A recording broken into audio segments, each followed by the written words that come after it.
자, 오늘은 21대 대선에서 기호 1번 더불어민주당 이재명 후보 그리고 기호 2번 국민의힘 김문수 후보가 제시하는 대선 공약과 호남 비전 그리고 막판 이슈들을 살펴봅니다. 자, 토론을 시작하기에 앞서서 오늘 참석해 주신 패널을 소개해 드립니다. 먼저 더불어민주당 주철현 전남도당 상임총괄 선대위원장 모셨습니다. 안녕하십니까? 네, 반갑습니다. 더불어민주당 전남도당 위원장 주철현 국회의원입니다. 내란 속의 윤석열의 파면으로 치러지는 이번 6.3 대선이 딱 일주일 남았고 다가오는 29, 30일 사전투표가 실시가 됩니다. 대한민국을 혼란과 공포에 빠뜨리고 민주주의와 헌정질서를 무너뜨린 13 내란이 어느새 6개월 가까이 지났습니다. 국민과 함께 내란 세력에 맞서 싸운 빛의 혁명을 통해서 내란 속의 윤석열에 대한 탄핵소추안을 가까스로 가결하고 내란 발생 넉 달 만인 지난 4월 4일에야 대통령직에서 윤석열을 파면할 수 있었습니다. 그러나 그 사이에 어렵게 체포해 구속됐던 윤석열은 검찰과 법원에 짬짬이로 석방돼 지금도 거리를 활보하고 있고 한덕수 최상목 권한대행은 헌법과 법률을 보란듯이 무시하면서 국가 안위와 민생을 내팽개쳤습니다. 심지어 우리 조희대 대법원은 민주화 이후 처음으로 노골적인 정치 판결로 선거에 개입을 했고 국민의 대통령 선거권을 침탈하려 한 사법 구태타까지 이어졌습니다. 이처럼 내란 속의 윤석열과 내란 정당 국힘 때문에 우리 국민이 이루 말로 다 할 수 없는 고생을 해왔는데 이제야 그 끝이 보이고 있습니다. 이번 대선에서 민주당 이재명 후보가 반드시 승리해서 윤석열과 국힘당이 일으킨 내란위기 완전 극복하고 무너진 민주주의와 민생을 바로 세워야 하겠습니다. 위기를 기회로 전환해서 윤석열 정권 3년이 멈춰 세운 국가 경제, 돛단에 빠진 민생 반드시 살려내야겠다 이런 말씀을 드리고요. 윤석열 내란 정권의 가짜 민주주의, 가짜 대한민국을 완전히 걷어내고 주권자인 국민이 참주인 역할하는 진짜 대한민국 반드시 만들겠다 이런 각오를 말씀드립니다. 네, 주철현 위원장님께서 모두 발언까지 민주당이 현 사회를 바라보는 그 시선과 앞으로의 그 각오까지 얘기를 함께 해주셨습니다. 자, 국민의힘 양향자 공동선거대책위원장 모셨는데요. 우리가 또 시간은 공정하게 배분해야 되니까 또 한 말씀 해주시면서 오늘 시작하겠습니다. 네, 먼저 우리 호남 분들에게 사과의 말씀을 드립니다. 그리고 저는 개인적으로도 정말 무릎 꿇고 사죄를 드리고 싶습니다. 지난 12월에 비상계엄은 있어서는 안 됐습니다. 상처를 드린 점 그리고 걱정을 드린 점 정말 죄송하고 생각합니다. 또 집권 여당 또 보수 정당 국민의힘이 더 잘했어야 합니다. 그리고 보수 정당의 괴멸은 국가의 위기가 아니라 국가의 괴멸로 이어지기 때문에 더 잘했어야 합니다. 여당이 또 대통령을 더 잘 견제하고 야당과 더 협치했다면 아마도 이런 계엄령 같은 일은 없었을 겁니다. 다시 한번 통렬하게 반성하고 사과드립니다. 이번 김문수 후보가 우리 국민의힘의 후보로 나왔는데요. 저는 이 민주당 이재명 후보 이 계엄령에 있어서 전혀 책임이 없는 자세로 이렇게 프레임 싸움을 하고 있는데 저는 책임이 없지 않다고 봅니다. 그렇기 때문에 이번 선거는 저는 윤석열 파면된 윤석열 전 대통령은 이미 국민의힘도 아니고 그렇지만 남은 한 가지가 더 있습니다. 더 이상 사회 갈등 또 포퓰리즘 극심한 부정부패 이런 부분들을 없애야 된다고 생각합니다. 그래서 윤석열 이재명 패키지 청산의 여론이 매우 강합니다. 그런데 다행히 가장 정직하고 청렴하고 그리고 능력 있는 김문수 후보가 국민의힘 후보로 나오면서 또 87 체제 계엄을 얘기하고 또 3년 임기 단축을 약속하면서 새로운 대한민국을 준비하는 그런 선거임을 알렸습니다. 그래서 이재명 후보의 민주당이 대한민국을 독점 지배해도 되느냐 또 이것을 국민에게 묻는 선거라고 생각합니다. 이재명 후보의 어떤 정책 전문성, 공약 준비성 그리고 특히 도덕성, 윤리관에 대해서 국민과 함께 다시 한번 생각하는 계기가 되지 않았나 이렇게 예. 보고 있습니다. 예. 네, 두 위원장님 말씀 가운데는 사회 대통합과 또 갈등 해결이라는 그런 근본 이슈가 담겨 있었던 것 같습니다. 어떻게 보면 지난 금요일에 열렸던 2차 대선 후보자 토론과 일맥상통하는 이야기로 시작을 해 주셨는데요. 자, 저희가 이제 사전 녹화로 진행을 해서 오늘이 5월 26일인데 26일 기준으로 지금까지 두 번의 TV 토론이 있었습니다. 말씀드린 대로 특히 지난 금요일 사회 분야를 중심으로 한 2차 토론이 있었는데요. 각 당에서 2차 토론 어떻게 보셨는지 총평 먼저 듣고 가겠습니다. 먼저 더불어민주당의 조철현 위원장님부터 네. 말씀해 주십시오. 우리 민주당의 이재명 후보는 2차 TV 토론을 통해서 갈등과 혐오로 갈라진 대한민국 하나로 모을 수 있는 통합의 리더십 보여주었다. 이런 평가를 할 수 있겠습니다. 이재명 후보는 윤석열 정권이 망친 대한민국의 민주주의, 민생경제를 회복하고 기후위기와 저출산 고령화, 장기적인 경제 침체 등 산재간 위기를 극복하기 위한 철학과 비전을 국민께 소상히 설명드리기 위해서 많이 노력을 하셨고 TV 토론을 시청하신 국민들께서도 우리 이재명 후보가 대한민국의 미래를 책임질 유일한 대통령 후보라는 이런 점을 충분히 납득하고 공감하셨을 것이라고 저희는 그렇게 생각을 합니다.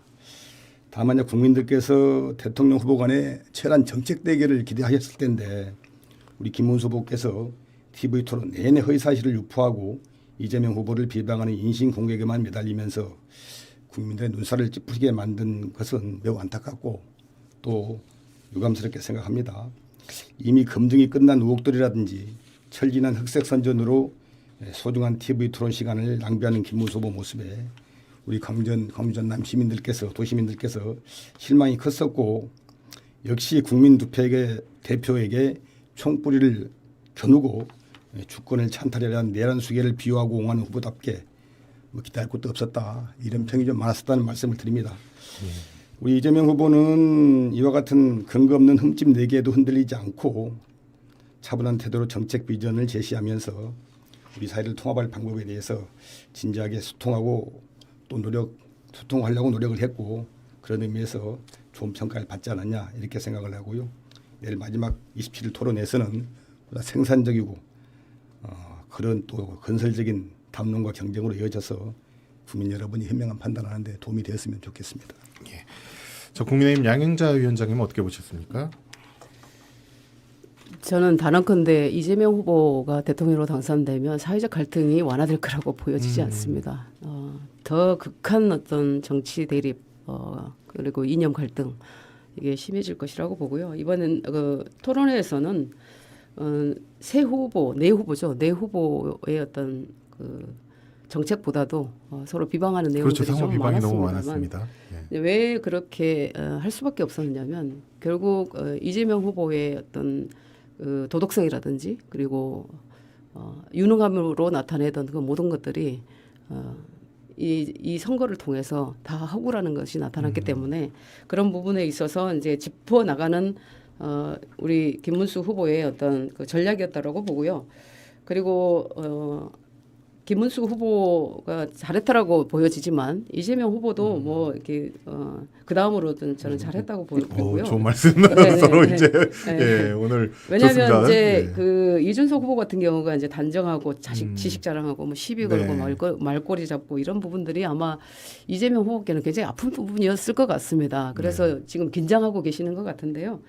그리고 근데 다만 이제 이재명 후보가 1차 토론 때 매우 신경질적이고 강압적인 태도였는데 이번에는 좀 그 대세론을 증명할 수 있게 그 의연하고 여유롭게 임하라 이런 조언을 좀 받으셨던 것 같습니다. 예. 네, 2차 토론 때는 조금 이제 좀 나아지시긴 했는데 여전히 이제 그 도덕성이라든지 예. 그리고 이 상대 어쨌든 이제 1위 후보기 때문에 예. 여론조사 1위 후보기 때문에 많은 공격을 계속 받았죠. 예, 이재명 봤죠. 후보가. 예, 근데 예. 거기에 대해서 사실은 면이 안 서는 모습들을 네. 좀 많이 봤습니다. 그래서 무릇 지도자라고 하면 가장 저는 그 청렴성을 우선시 둬야 됩니다. 윗물이 맑아야 아랫물이 맑고 그래서 이번에 김문수 후보가 대선 기간이 가면 갈수록 정말로 그 새 시대를 준비하는 청렴한 후보고 네. 지도자의 상이다 이렇게 나타내지고 있는 것 같습니다. 네. 네. 말씀해 주신 대로 그럼에도 불구하고 이번 2차 토론이 사회 통합이었습니다. 그런데 이제 이념 공격이나 이런 통합과 거리가 먼 뭐 가정사라든지 상호 비방으로 어떻게 보면 얼룩졌던 그런 2차 토론이 아니었나. 두 분도 또 그렇게 인정을 해 주셨는데 두 후보가 그럼 어떤 전략에서 그런 언급을 했던 건지 또 3차 TV 토론에서는 좀 달라진 모습들. 국민들은 이제 어떻게 보면 이제 토론 안 보겠다. 이런 말씀도 하시거든요. 달라진 모습 좀 기대하시는지 한번 궁금합니다. 먼저 이번에는 양양자 위원장님. 그 1차 토론 때 김문수 후보가 신사 김문수, 깨끗한 김문수였어요. 근데 예. 이제 2차 토론 때는 투사 김문수, 단호한 김문수의 모습을 좀 많이 요구를 했었습니다. 네. 워낙 품성이 유하시고 착하시기 때문에 남을 공격하는 것을 못 하고 있습니다. 이제 잘하시던데요. 아시겠지만 이제 이번에는 연습을 굉장히 많이 하고 나오신 것 같아요. 그래요? 네. 1차보다 상당히 근데 김문수 후보가 네. 차분해진 모습도 보였고 준비도 네. 좀 하셨구나 이런 생각이 들었어요. 네, 그렇죠. 그래서 네. 이제 연습을 많이 하고 나오셔서 네. 그 정도였지. 네. 그런데 이제 잘 보여줬기 때문에 네. 이재명 후보의 어떤 비전문성 그리고 부도덕함이 잘 드러났었죠. 아쉬운 것이 이제 불법 계엄과 정광훈 목사와의 관계를 더 명확하게 하지 못한 부분이라고 보는데요. 저는 이제 국민의힘 경선 때부터 계엄에 대한 사과, 네. 또 윤석열 대통령에 대한 즉시 탈당을 요구했었거든요. 아니면은 뭐 끌어내리기라도 해라 정도로 제가 강하게 얘기를 했었는데 지금 탈당은 이제 윤석열 대통령 탈당은 됐고 김문수 후보도 계엄 잘못됐다고 또 사과도 했고 예. 그런데도 불구하고 이제 석연치 않은 그런 인상을 주게 됐는데 저는 지속적으로 제가 옆에서 근거리에서 계속해서 무릎 꿇고 사죄를 하시라. 네. 용서할 좀 때까지 사죄를 하시라. 애매하죠. 아직도 이제 김문수 그렇게 후보가. 보이는 네. 것에 대해서 저는 굉장히 표를 의식한 거잖아요. 어떻게 보면. 비판을 하죠. 네. 근데 이제 어찌 보면 그 극우와의 단절 이런 부분도 그러니까 극단적으로 우파 자체를 비판하는 것이 아니라 극우들의 어떤 그 사회적 부작용 이런 부분에 대해서는 있어서는 안 된다고 보거든요. 그럼요. 마찬가지죠. 예. 정광훈 네. 여기 CBS지만 정광훈 목사에 대해서도 기독교에서도 그런 비판을 하지 않습니까? 많이 비판합니다. 네, 목사를 그렇죠. 안 보는. 네. 예, 근데 이제 이재명 많죠. 후보가 예. 김 후보에게 관련 질문을 하니까 논리적으로 역공을 당하죠. 뭐냐면 뭐 극우 관련 얘기하니까 통진단 세력과 연대하는 데는 뭐 성공했지 않느냐 뭐 이런 식으로 얘기도 하셨고 또 김문수 후보는 저는 계엄이 잘못됐다고 이미 여러 번 밝혔고 정광훈 목사님도 또 그래야 된다 이렇게 말씀을 하셔야 된다라는 말씀을 제가 오히려 더 강하게 좀 드리고 있습니다. 네. 예, 주철현 위원장님. 이렇게 우리 양자 전 의원님의 말씀은 저도 상당히 공감되는 부분이 있는데 그냥 문제는 양자 전 의원이 후보가 아니고 김문수 전 노동부 장관이 후보라는 거죠. 예. 저는 이제 김문수 후보가 인신 고객에만 매달린 이유 뭐 알 수는 없지만은 뭐 뒤처진 지지율 어떻게든 따라잡겠다 하고 궁리하다가 그런 선택을 한 것이 아닌가 생각을 해봅니다. 반면에 이재명 후보가 김문수 후보에 대해서 딱 두 가지 지적하신 걸로 제가 기억이 돼요. 저도 봤는데 김문수 후보가 경기도지사 시절이던 2011년에 남양주 소방서로 전화를 해가지고 관등성명. 예. 네. 자기가 도지사라면서 형권도 없이 그냥 관대성명 대라고 안하무인식으로 갑질을 해서 당시에 뭐 소방관들하고 국민들 분노를 샀는데요. 10년 이상 지났지만 지금도 많은 국민들이 김문수 하면 떠올릴 정도로 사회적 파장이 컸던 사건입니다. 이 도지사 시절에도 공사 구분 못하고 공직자들 하인 다루도 됐던 이런 분이 대통령이 되면은 제가 보기에는 그 막강한 권력을 어떻게 휘두를지 짐작하고도 남을 거다 이런 생각이 들고요. 당연히 이런 차원에서 TV 토론에서 지적이 되는 것이 난 당연하다고 생각을 합니다. 예. 또 하나는 이제 극렬 내란 동조세를 이끌고 있는 정광훈 목사와 관련해서 김 후보가 정광훈 목사를 위해서 눈물을 흘릴 정도로 각별한 사이 아니냐. 그걸 이제 선거법 위반으로. 예. 지금도 그 관계를 정리하지 않았는지 묻는 이런 내용에 대해서 물었더니 아니 김문수 후보가 말도 안 되는 거짓말을 딱 잡아댔어요. 그런 일이 없다는 것처럼. 하지만 유튜브에 쳐보면 김문수 정광훈 눈물 검색하면 지금도 수십 개 영상이 돌아다니고 있습니다. 불과 5년 전인 2019년 12월에 정광훈 목사 집회 차량에 직접 올라가서 김 후보가 이 추운 겨울날 목사님이 잡혀가시면 어떻게 할까 저는 눈물이 계속 나서요 라면서 울먹였습니다. 또 전 목사가 구치소에 수감된 뒤인 20년 3월에 또다시 집회 현장에서 전 목사님이 계셨다면 우리는 이렇게 아프지 않았을 것이라면서 김 후보가 눈물을 쏟아내는 영상이 버젓이 돌아다니고 있어요. 이렇게 명백한 증거 자료도 차고 넘치는데 자기 각오를 그렇게 정면으로 부정하는 후보가 과연 이게 대한민국 대통령 자격이 있는지 저는 의심스럽고요. 저는 이제 김문수 후보는 내란석의 윤석열의 아바타에 불과하다. 혹여라도 김문수 후보가 당선된다면 대한민국은 윤석열 대란정권 시즌2라는 예. 최악의 파국을 맞게 될 거다 이런 걱정을 합니다. 왜냐하면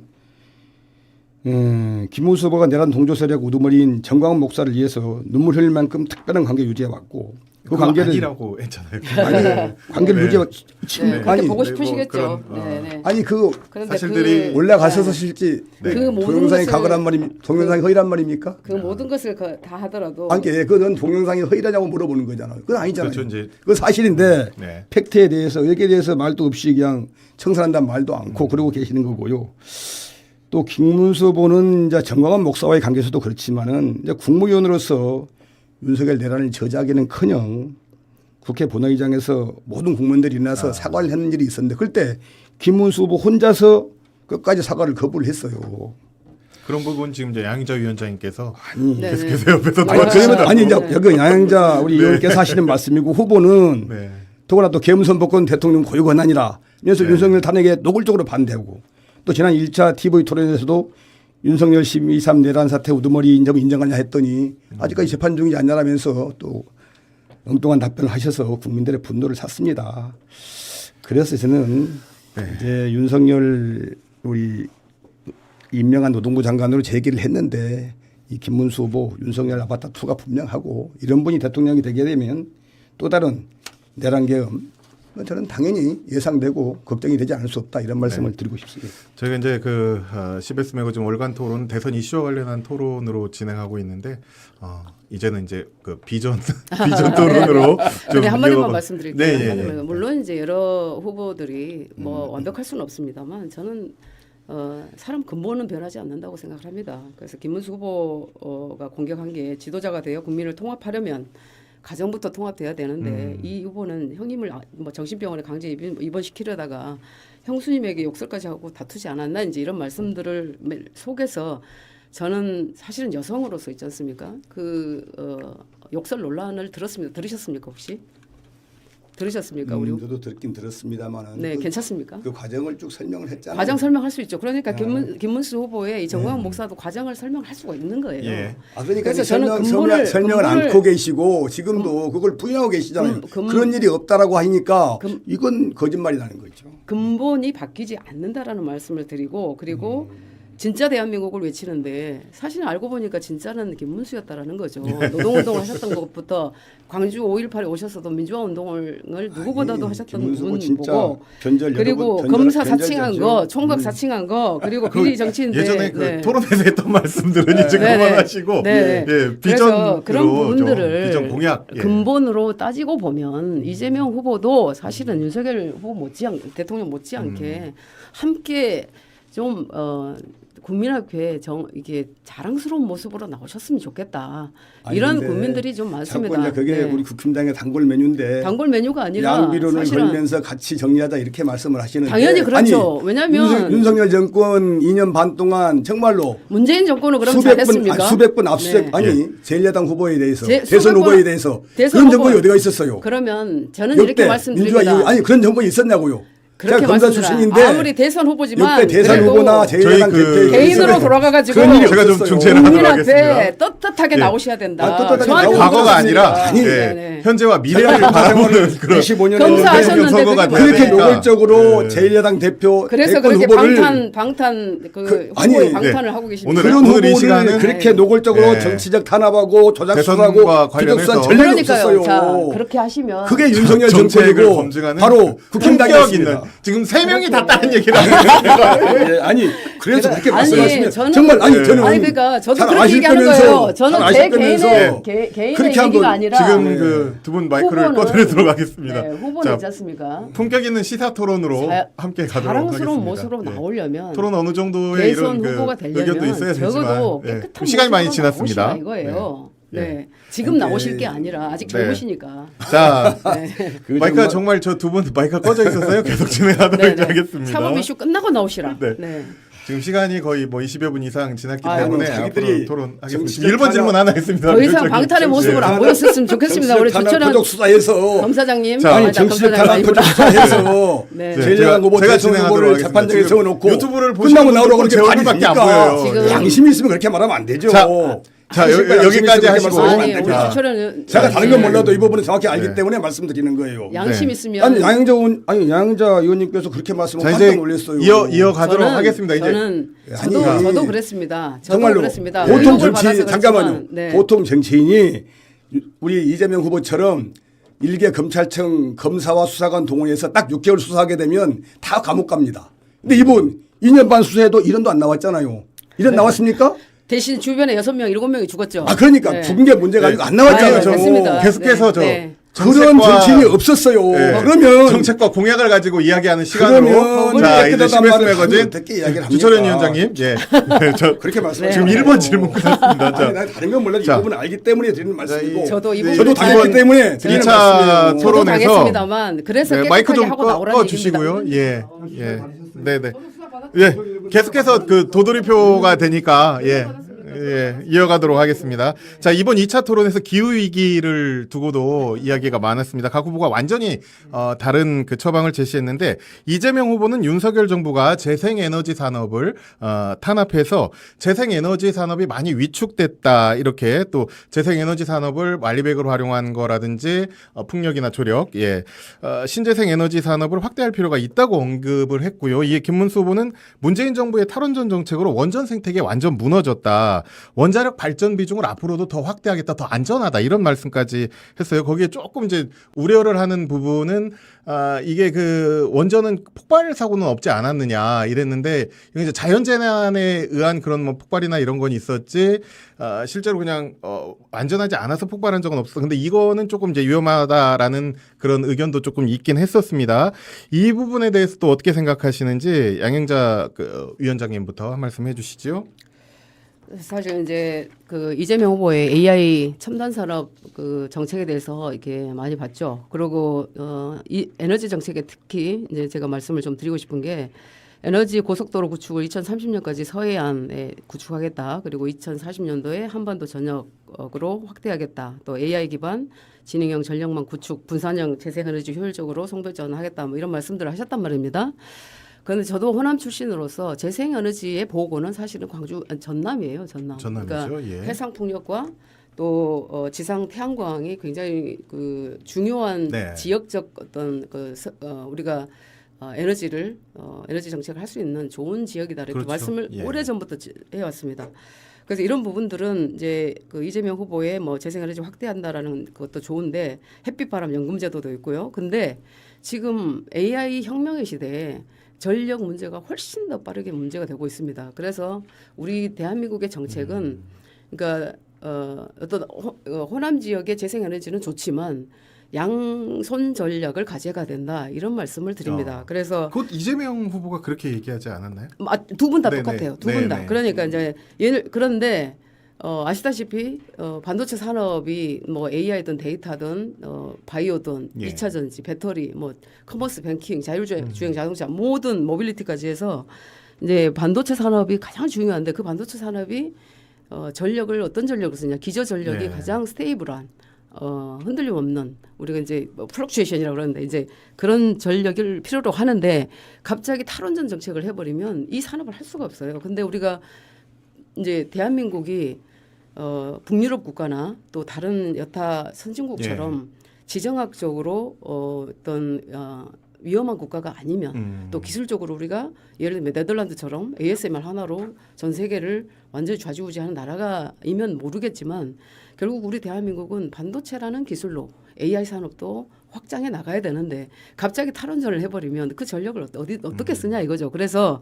호남에서는 에너지 고속도로를 서해안으로 만들고 하는 것은 시간도 오래 걸리고 또 ESS 그러니까 그 에너지 스토리지 시스템이나 네. 이런 부분도 구축하는데 상당히 오랜 기간이 걸립니다. 그래서 시간도 오래 네, 걸리고 그래서- 가성비도 예. 그래서 저는 양손 전략을 펴는데 호남에서 예. 그런 전략을 펴야 되는 것이고 네. 그런데 제가 이제 그 한덕수 총리님한테 한 3번쯤 찾아가서 예. 호남이 지상 풍력과 지상 태양광 그다음에 해상 풍력이 좋기 때문에 반도체 클러스터를 하방해야 된다. 예. 그래서 보고를 한 3번쯤 드리러 갔어요. 그런데 사실은 광주 전남 의원님들이 저는 이제 열심히 노력은 했지만 역부족이었다라고 생각을 합니다. 네. 그리고 이제 그것을 위해서 먼저 반도체 특별법이라고 하는 예. 국가첨단전략산업법과 조세특례 제한법이 있었습니다. 그거 민주당 의원님들이 제일 많이 반대했거든요. 예, 이게 뭐 이게 예를 들면 LG 네. 에너지 솔루션이라든지 삼성 SDI라든지 그리고 삼성전자의 반도체라든지 이런 부분들이 광주에 오면 제일 좋죠. 광주 전남에. 그런데 그런 부분들 지원해주기 위한 법안을 발의했는데 대기업 뭐 지원법이냐 뭐 이렇게 해가지고 엄청나게 반대를 네. 했던 분들이고 또 에너지 이게 이 글로벌 산업 지형에서 앞으로 에너지 전쟁이에요.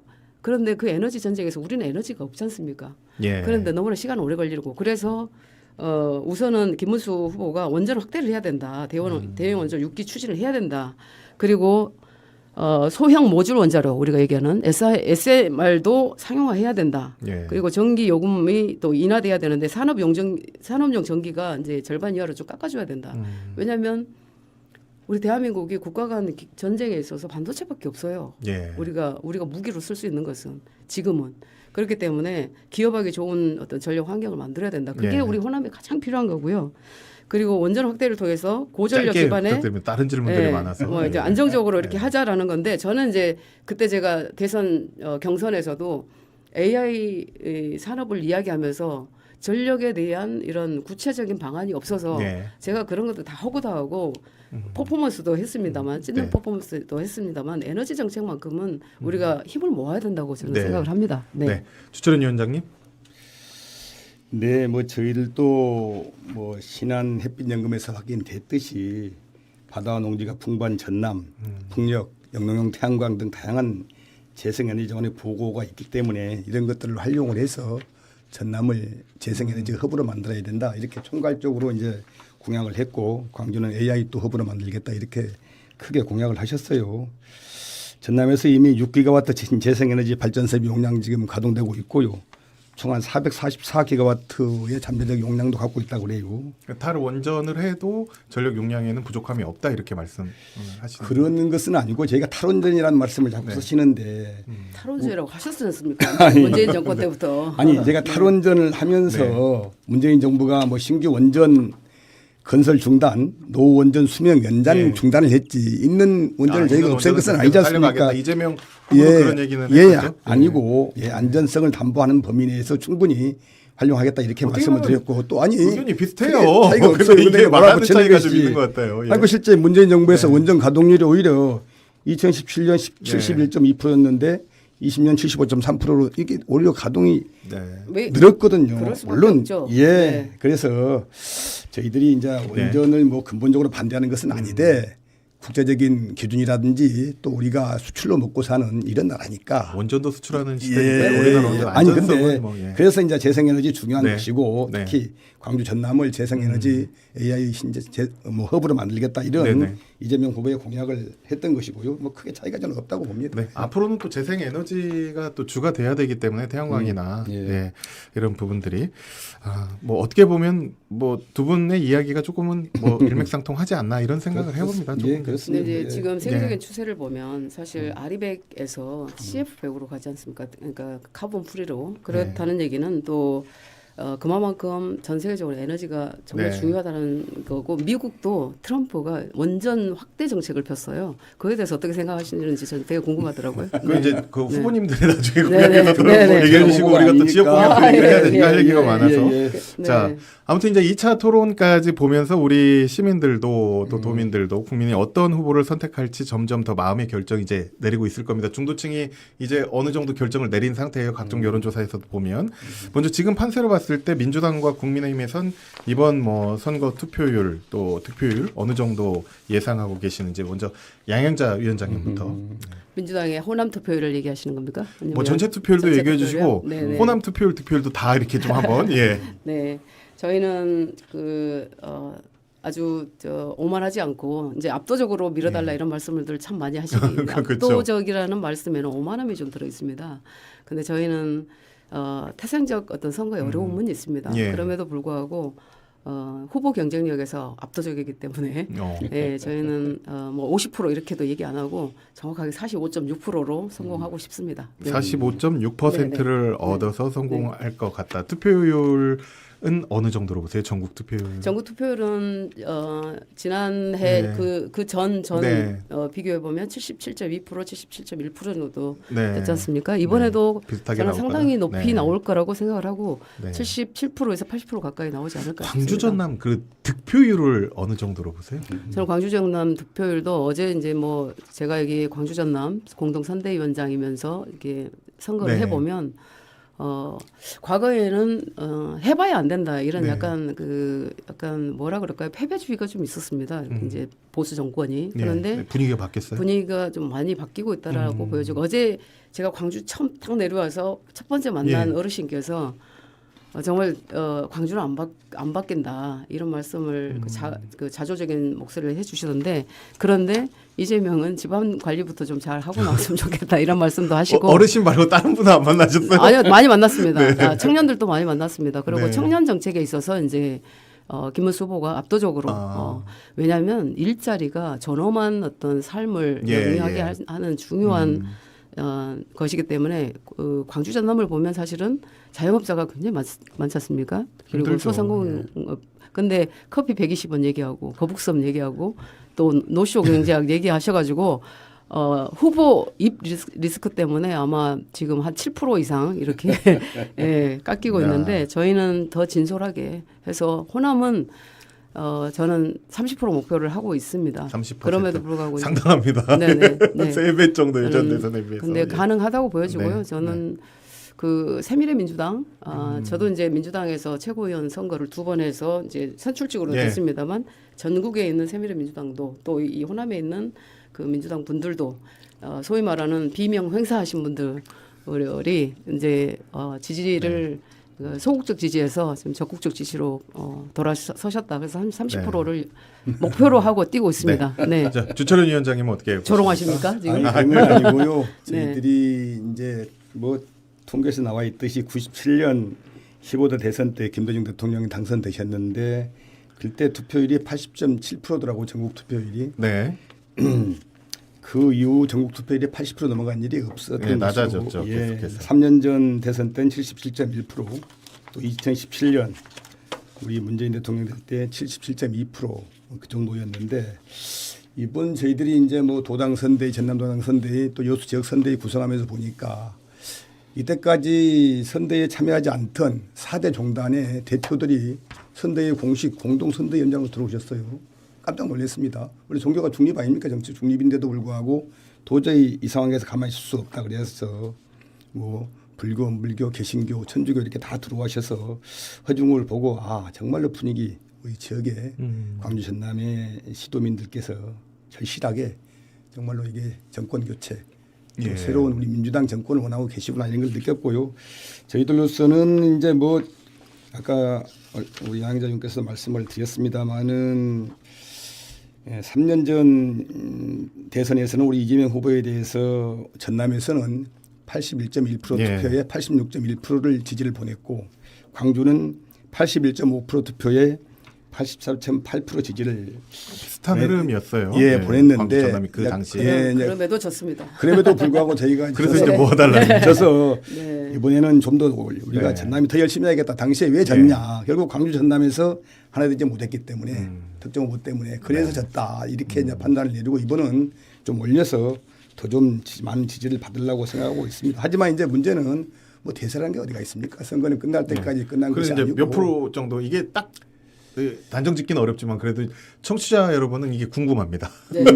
저희는 이제 전남 같으면 81%에 86% 득표를 했는데 네. 투표에 저희 목표를 4%씩 올려서 85% 85% 이상 투표에 90% 이상 90%. 투표를 하자.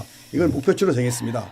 그래서 이제 아까 네. 말씀드린 대로 전력 투구를 하고 있다는 말씀을 드리고 이러한 저희들의 간절한 염원 예. 전남이 여기서 정말 조금 더 열심히 해서 대세를 형성하지 않게 되면은 예. 또 그렇게 실패하는 수가 있을 수가 있다. 그래서 네, 우리가 그렇죠. 3년 동안 지금 뭐 지지율도 예, 좁혀지고 국민들이 있고. 정말 예. 고생 많이 하고 나라가 이게 반쯤 망가져 버리고 이런 수는 있을 수가 있으니까 이번에는 그것을 교훈 삼아서 예. 제대로 열심히 잘하자 이렇게 지금 분위기가 몰아져 가고 있다는 말씀을 좀 드리고 싶습니다. 저는 한 말씀을 좀 드리고 싶은데 우리 호남이 제대로 역할을 하려면 대선 후보가 좀 나와줘야 되는 거 아닙니까? 김영록 예. 지사님도 좀 나오시려다가 말았고 또 광주시장님 하셨던 우리 아니, 이용석 3년 전에 후보님도 나오셨잖아요. 네, 3년 전에 이 자, 전남에 네, 대선 네, 나오셨는데 네, 네. 그래서 그랬는데, 졌지 예. 않습니까? 그래서 저는 그분 이제 때문에 예, 그래서 그러고 우리 이제 호남에서 감시와 견제와 어떤 경쟁 구도를 늘 말씀을 하시는데 예. 서울 경기가 잘 살아요. 그나마 소도권이 거기는 거의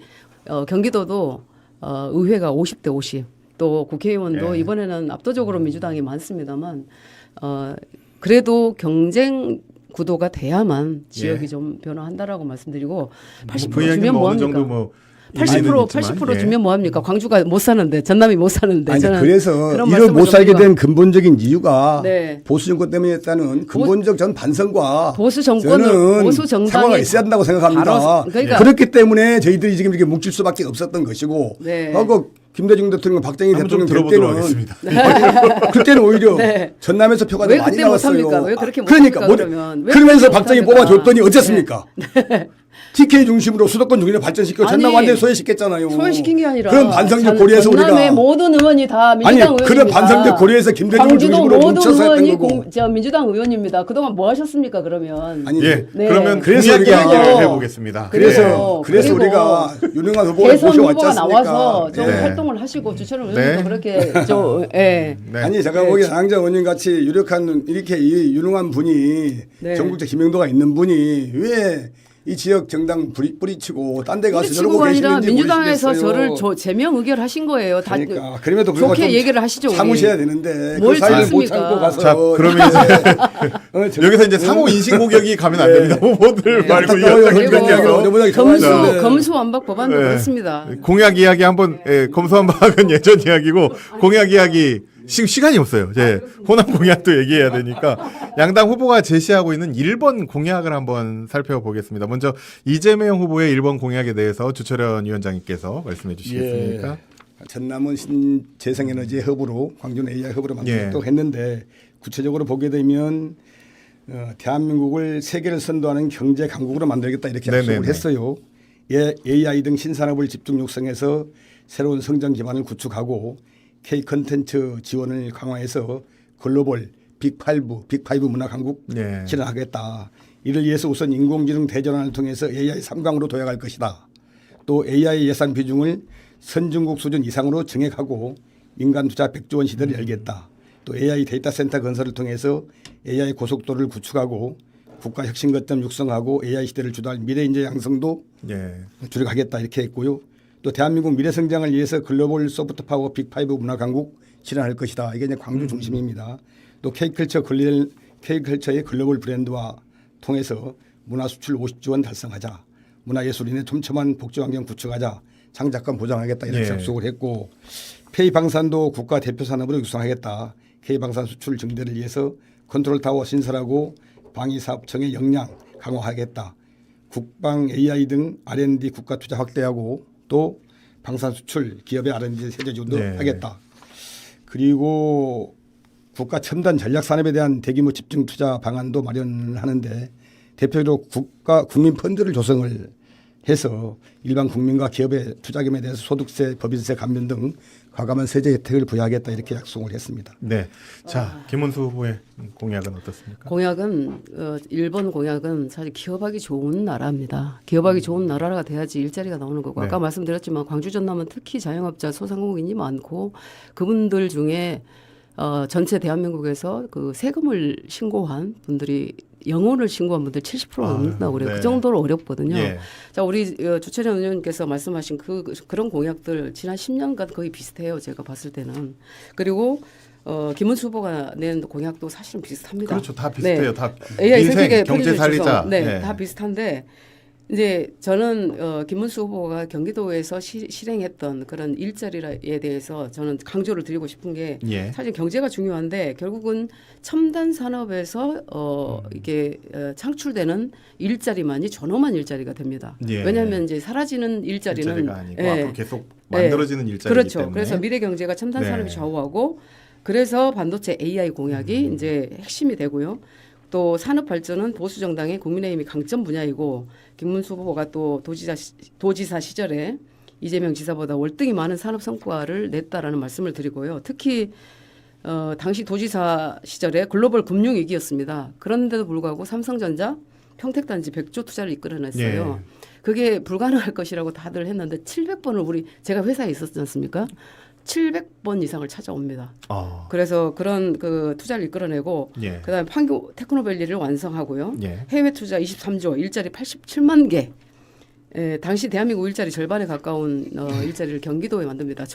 우리도 그래서 호남에서 살기 힘들어서 예. 저도 고등학교도 졸업하기 전에 맨발로 이렇게 경기도로 갔는 거 아니겠습니까? 그래서 짧게 좀 네, 해주시면서. 근데 이제 반면에 예. 이제 이재명 도지사께서 기본소득을 얘기하시고 지역 화폐를 얘기하시고 공공 일자리를 얘기하시고 하는 부분이 사실은 민생 살리기에 좋을 수도 있지만 이런 부분들이 과연 새로운 일자리를 창출하는 데 도움이 될 것인가.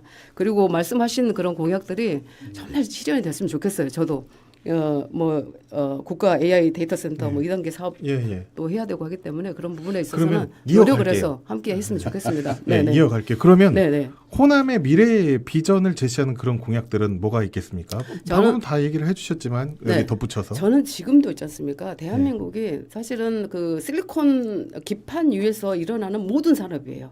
네. 나노 기술에서 확장되는 반도체를 결국엔 만드는 반도체. 그렇죠. 예. 결국에는 반도체고 결국에는 트럼프도 함부로 할 수 없는 게 반도체밖에 없단 말입니다. 근데 우리가 굉장히 약한 부분이 팹리스가 약하고요. 파운드리가 약하거든요.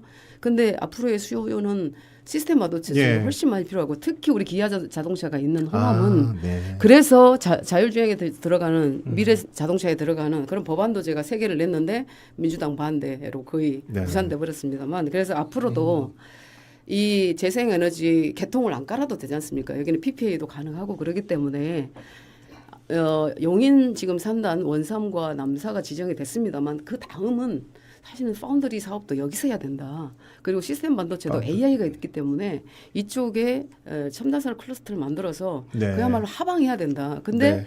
그것을 가장 잘할 수 있는 후보가 누구냐? 산업을 제대로 아는 김문수 후보가 역량도 있고 네. 특히 부정부패가 있어서는 안 됩니다. 네. 특히 공무원 부정부패도 있어서 그 이야기는 계속해 주셨으니까 짧게 네. 좀 네. 그 핵심 그래서 공약만 이어가도록 앞으로 하겠습니다. 반도체 예. 클러스터도 여기서 멈출 것이 아니라 반도체라는 게 기술 스펙트럼이 워낙 넓기 때문에 뭐 파워 반도체도 있고 예. 자동차 반도체도 있고 국방 반도체도 있고 다 있습니다. 커머셜 반도체도 있고 그렇기 때문에 여기는 AI 반도체 클러스터가 꼭 들어와야 됩니다. 전문가답게 네. 계속 네. 예, 네. 말씀해 네. 주시고 조철현 위원장님은 어떻다? 저도 우리 양자 위원장님의 말씀에 뭐 공감을 하고요. 미래는 결국 에너지가 좌우하는 시대라고 생각합니다. 이제 그런 차원에서 보게 되면 우리 재생은 이제 보고인 전남이 중심이 돼서 우리 이재명 후보도 뭐 재생에너지 호남을 중심으로 재생에너지 허브를 만들겠다 약속을 했고 또 이걸 활성화시키기 위해서는 단순히 재생에너지를 생산만 해서 되는 것은 아니고 또 다른 국가 시스템이 보조를 해야 되거든요. 그래서 전력요금 차등제 같은 거 또 예. 여러 가지 산자부 차원에서 이 재생에너지 단지를 집중 지원하고 또 우대하는 이런 시스템 정책을 펼쳐야 됩니다. 그런 걸 약속했기 때문에 호남이 이렇게 이제 전기를 많이 활용하는 이런 산업과 관련돼서 좀 강점이 있을 거다. 네. 기회가 온다 이렇게 근데 저는 말씀드리고요. 궁금한 게 여기서 잠깐만요. 반도체 잠깐 예, 말씀을 일단은 드리겠습니다. 아니, 아니, 우리 우리 말씀 아직 네, 다 안 네. 하셨으니까. 우리 이제 예. 몇 가지 우리 후보의 이재명 후보의 호남 예. 공약을 좀 말씀을 드리겠습니다. 수도권 집중을 넘어서기 위한 호남 메가시티를 실현해서 예, 메가시티. 새로운 호남 시대를 열겠다 이렇게 이제 크게 말을 했는데 6가지 내용이 있는데요. 먼저 AI 미래 모빌리티 금융도시로 확산하는 혁신 호남을 만들겠다 그래서 광주를 AI와 미래 모빌리티 산업선도 도시로 육성하고 전주를 제3의 금융 중심지로 추진하고 여수광양 산업단지 친환경 고부가 산단으로 하고 새만금 천단 특화단지에 2차 전지 기업 유치한다. 근데 다 목포 읽을 해상풍력 필요는- 예 읽을 그런 필요는 거고 없으실 잠깐만요. 아니 거고. 이건 제가 예, 예. 시간이니까. 네, 왜냐하면 둘째는 시간이 잠깐만요. 없어서. 둘째는 재생에너지 산업을 몇 개 양자 예. 위원장이 많이 쓰셔서 예. 에너지가 소득이 되는 호남을 만들겠다고 했습니다. 해상풍력, 태양광 뭐 아까 네. 제가 이쪽 이야기를 했고 말씀드린 대로 아까 전기요금 차등제를 구체적으로 말씀하셨어요. 그래서 기회가 온다 이런 말씀을 드리고 세 번째로 농축수산의 미래 K푸드가 성장하는 호남 만들겠다 이렇게 약속하셨고 네 번째로는 전남과 전북의 의대를 신설해서 바이오 인재 산업이 자라는 호남을 만들겠다 이렇게 약속을 했고 다섯 번째는 호남을 전통과 컨텐츠가 만나는 글로벌 문화 관광 도시로 만들겠다 이렇게 네. 약속을 했습니다. 광주는 아시아 컨텐츠 허브 도시로 육성한다 이렇게 약속을 했고요. 그다음에 촘촘한 철도 고속도로 연결로 빠르고 강한 호남 만들겠다. 네. 남북을 연결하는 교통망, 호남 고속철 2단계 도기완공, 전라선 고속철도 이런 구체적으로 네. 언급을 좀 했습니다. 네. 예. 제가 듣다 보면은 예. 후보 그 토론도 그랬고요. 이 AI 관련한 그런 이야기들 계속 하고 계시고 비슷해요. 다 비슷합니다. 내용들이 네네. 비슷해서 네네. 딱 들을 때 이 후보는 이거고 이 후보는 그러니까 원전 관련한 얘기 말고는 AI 가지고는 이 후보는 이거고 이 후보는 이거다. 김 후보는 이거다. 이게 안 나오거든요. 딱 네. 들어오는 게 아마 지금 방송 듣고 계신 시청자나 청취자도 다 그러실 거예요. 네.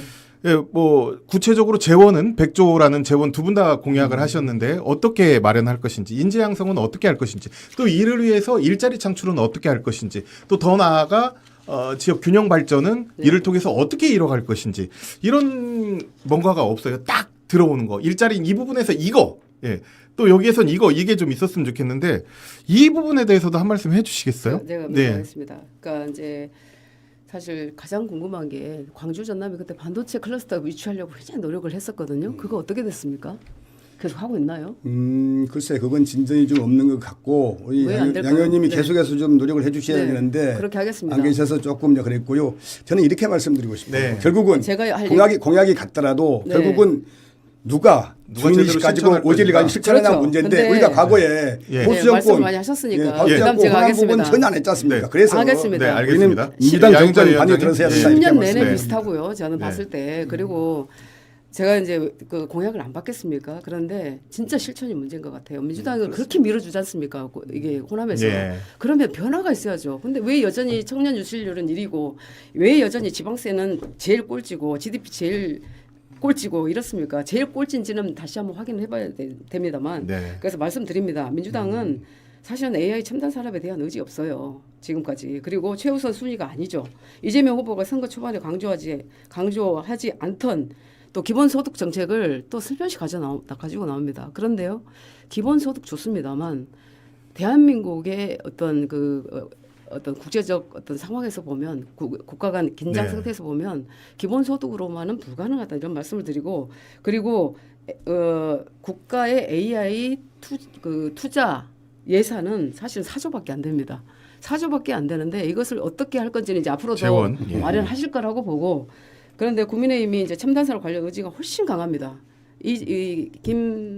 김문수 후보가 했던 파주의 뭐 LG 디스플레이 단지라든지 네. 삼성 단지라든지 그리고 판교 밸리라든지 테크노 밸리라든지 이런 부분을 하신 걸 보면 GTX도 마찬가지. 근데 이제 저는 광주가 가장 중요한 게 일자리라고 보거든요. 그런 자영업자의 그런 눈물을 씻어주고 우리 미래 세대들한테는 일자리밖에 없어요. 일자리가 최고의 복지고 일자리가 최고의 어떤 삶의 존엄이거든요. 네. 그러려면 정말 우리가 실현 가능한 산업을 이쪽에 유치를 해야 된다. 예. 그런데 대한민국이 무슨 산업이에요? 결국은 AI는 보세요. 우리가 아날로그에서 디지털로 갔을 때도 그때도 반도체였어요. 시스템 온 칩이라고 해서 이 시스템 안에 반도체가 다 들어가게끔 했던 게 디지털로의 전환이었고 지금은 디지털에서 AI로 전환할 때는 이거는 온 디바이스 AI라고 예. 그래요. 그러려면 정말 수많은 AI가 그 자동차 안으로 들어가야 되고 예. 전자제품 안으로 들어가야 되고 그렇다 그러면 우리 삼성 가전이 있죠. 자동차 있죠. 이런 클러스터를 반도체를 기반으로 하는 전장. 예. 예. 제가 9년 전, 10년 전부터 얘기했던 그게 그것들이 이제 구체적으로 와야 실천이 되면 된다. 그렇죠. 와야 돼요. 그러기 위해서는 김문수 후보가 그렇죠. 예, 훨씬 당선이 돼야 더 된다. 훨씬 예, 더. 경쟁력도 그런데 이제 있고. 왜 우리가 그게 네. 유리하냐면 지수도 있죠. 예. 그다음에 에너지 공대도 있죠. 네. 그다음에 우리 호남에 인재들이 인재가 엄청나게 있다. 많습니다. 네. 그리고 물 걱정 없죠. 네. 그리고 전기 걱정 없죠. 그래서 대기업 유치만 하면 되는데 이 민주당의 반기업 정서 때문에 삼성도 그렇고 SK도 그렇고 LG 이노텍도 네. 그렇고 이 호남에 투자하기를 꺼려해요. 이 인식부터 바꿔내야 된다. 그러려면 제가 김문수가 오죽했으면, 필요하다. 예, 그렇죠. 그럼 네. 김문수가 필요하고 호남이 원래 양무호남 네. 신무국가의 보수 정권입니다. 민주당이 보수 정권을 하겠다고 하는데 네. 이게 이율 배반적인 상황들이 너무 많아요. 예. 자, 주철현 위원장님 짧게 한 말씀 부탁드립니다. 이제 네. 마무리를 해야 될 시간이 아니 왔습니다. 예. 국민 주권을 찬탈하려고 한 이 내란 후보를 적극 책임이- 비호하고 옹호했던 그 책임이 없습니까? 이런 후보는? 후보가 네. 이제 와서 뭐 국민을 섬기는 것처럼 말씀하는데 결국은 저희가 아까 말씀드렸습니다만 과거에 예. 박정희 대통령 될 때 호남 사람들이 앞장서 밀어줬더니 어떻게 했습니까?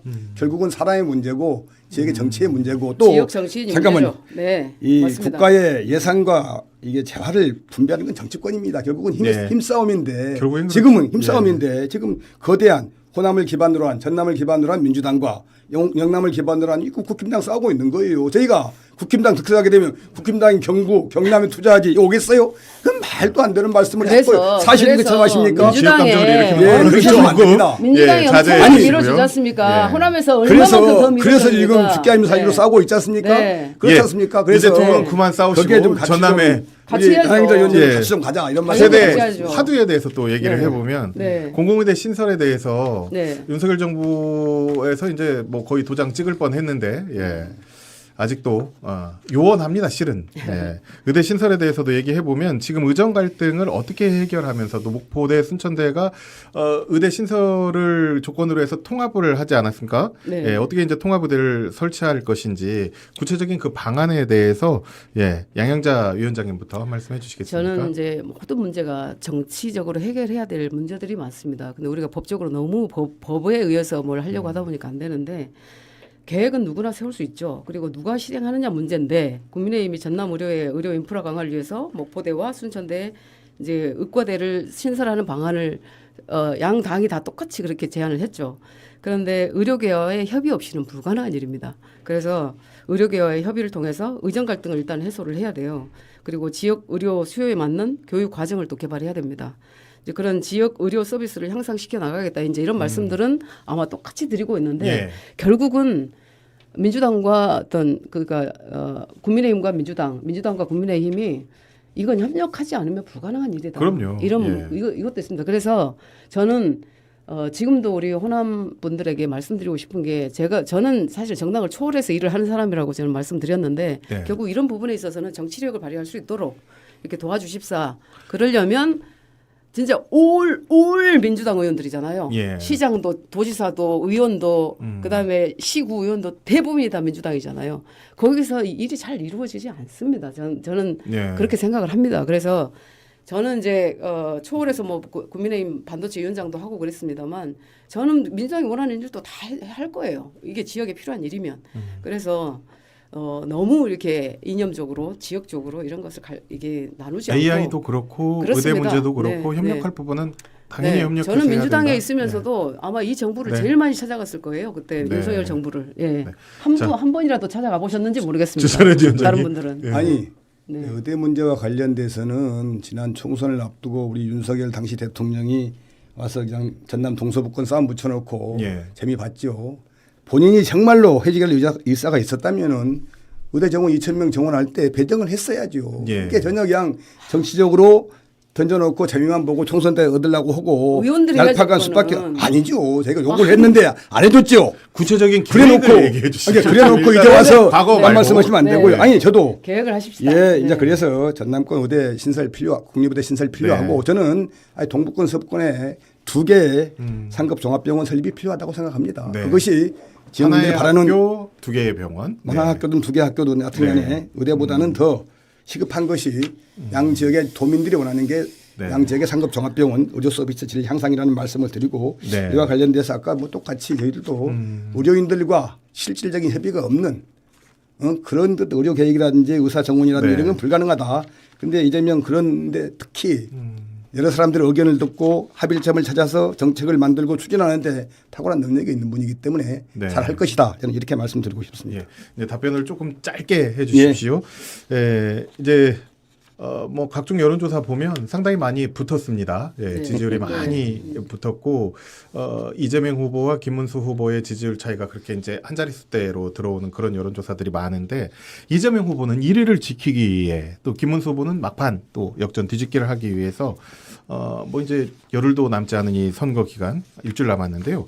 어떤 전략을 세워야 할지 두 분 의견 말씀해 주시겠습니까? 자, 주철현 위원장님부터.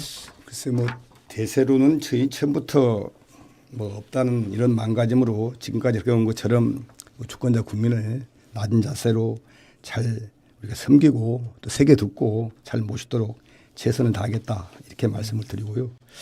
뭐 국민 한 분의 바람과 요구가 저희 민주당의 또 후보의 방향이자 또는 지침이라고 생각합니다. 국민의 삶을 개선하고 또 민생 고통 덜어드리고 경제 회복하고 나라 위기 극복하는데 다 한마음이라는 말씀을 드리고 그런 차원에서 국민의 뜻을 진정성 있게 받들고 실현할 수 있는 후보가 누군지 국민 여러분께서 특히 광주 전남 우리 시도민들께서 잘 판단해 주시리라고 믿습니다. 그래서 양희철 위원장님도 짧게 부탁드립니다. 네, 우리가 선거에 집중하다 보면 국민의 존재를 까먹습니다. 네, 근데 중요한 선거는 말씀이네요. 선거는 후보나 정당이 하는 게 아니고 국민이 하십니다. 그래서 표는 국민에게 있고요. 막판 뒤집기도 국민이 하는 겁니다. 사실 이미 국민의 마음속에는 이재명 후보보다 김문수 후보가 낙점돼 있는지도 모릅니다. 사실 6월 3일에 이제 알 수 있겠죠. 근데 진정성 있게 최선을 다하다 보면 저는 이제 좋은 결과가 있을 거라고 보고요. 토끼가 달리기는 빠르지만 또 오만하다가 결국 거북이에게 역전당하는 일이 세상에 이치이기 때문에 저희는 정말 진솔하게 네. 국민의 힘 그리고 민주당 함께해서 저는 정말 네. 정파를 초월해서 네. 지역 발전을 위해서 좀 더 노력을 했으면 좋겠습니다. 네. 아무튼 이제 6월 3일 밤이 되면 결정이 납니다. 하지만 이제 대선을 치른 후에도 호남의 지속적인 발전을 위해 두 위원장님이 해주셔야 할 역할이 많습니다. 오늘 저는 건설적인 토론이었다고 생각을 해요. 두 분의 비전과 포부에 대해서도 한 말씀 해주시고 오늘 토론 마치겠습니다. 자, 이번에는 양행자 위원장입니다. 네, 이제 매번 제가 주장하고 있습니다만 이번 대선은 두 가지 의미가 있습니다. 첫째, 이재명, 윤석열, 이재명 패키지 청산이다. 저는 더 이상 사회 갈등은 안 된다. 이런 말씀드리고요. 그리고 구태 정치, 부패 정치, 분열 정치의 종식입니다. 이재명 대통령을 일단 상상해 보십시오. 우리 정치는 끝이 없는 갈등과 반목 그리고 부정부패에서 벗어나지 못할 겁니다. 두 번째, 민주당의 독점 지배를 막는 것입니다. 호남 분들은 한국 정치의 중심에서 늘 지혜롭고 조화로운 선택을 해주셨습니다. 지금 많은 호남의 시민들이 국회와 사법부를 좌지우지하는 민주당이 행정부까지 맡는 것을 두려워합니다. 현명한 선택을 해주실 것으로 믿습니다. 고맙습니다. 네, 주철현 위원장님 마지막으로. 예. 우리 이재명 후보가 절상 호남 국가지 보장 이렇게 말씀하셨어요. 호남권 공약 발표하면서 가만히 생각한데 호남은 국가의 보류다 이렇게 말씀인데 이순신 장군 하신 말씀은 호남의 소명이자 뭐 자긍심이라고 생각합니다. 호남은 그 소명대로 역사의 위기마다 나라를 구해온 그런 빛을 발해온 역사였다 이렇게 말씀드리고 우리 수도권 집중 산업자는 도전 속에 또 보수 정권의 일방적인 지역 차별 속에 호남의 일자리가 사라지고 기회를 잃은 청년들이 많이 떠나고 있는데 이재명 후보를 반드시 당선시켜서 우리 민주당의 뿌리인 호남이 전남이 광주가 하여튼 좀 더 발전하고 또 사람들이 돌아오는 전남이 지속 가능한 이런 도시 반드시 만들어내겠다 이런 말씀을 드리고 싶고요. 우리 광주 전남 시도민 여러분들의 정말로 전폭적인 지지와 성원 간절히 부탁 말씀드립니다. 의원님, 우리 이제 국고를 채우는 호남으로 만드시죠. 네, 국어라는 호남이 아니라 이제는 그럽시다. 네. 아니 똑같아요. 네. 예. 두 분이 화합하는 모습에서 오늘 토론이 상당히 건설적이었다. 이런 제가 생각을 정말 해봅니다. 무례했다면 좋아하고 네. 아니요 저는 네. 우리 경제 전문가로서 양 의원님 존경합니다. 네, 두 왜 분 쫓아내셨습니까, 근데? 네, 두 분 말씀 잘 들었습니다. 지금까지 더불어민주당 주철현 전남도당 상임 총괄선대위원장 국민의힘 양향자 공동 선거대책위원장과 함께했습니다. 아유, 열띤 고맙습니다. 토론 감사드립니다. 예, 고맙습니다. 네, 고맙습니다. 수고하셨어요. 네, 아이고. 네, 5월 27일 화기애애한 가운데 화요일에 함께한 같이 CBS 노력해야죠. 매거진 네. 여기서 마칩니다. 이 나라의 주인은 국민입니다. 국민을 섬기는 대통령을 여러분이 신중하게 현명하게 선택해 주셨으면 좋겠습니다. 오늘 월간 토론도 여기서 인사드립니다. 지금까지 프로듀서 김지희, 작가 정효훈, 기술 김사무엘, 진행의 정정섭이었습니다. 함께해 주신 여러분 고맙습니다.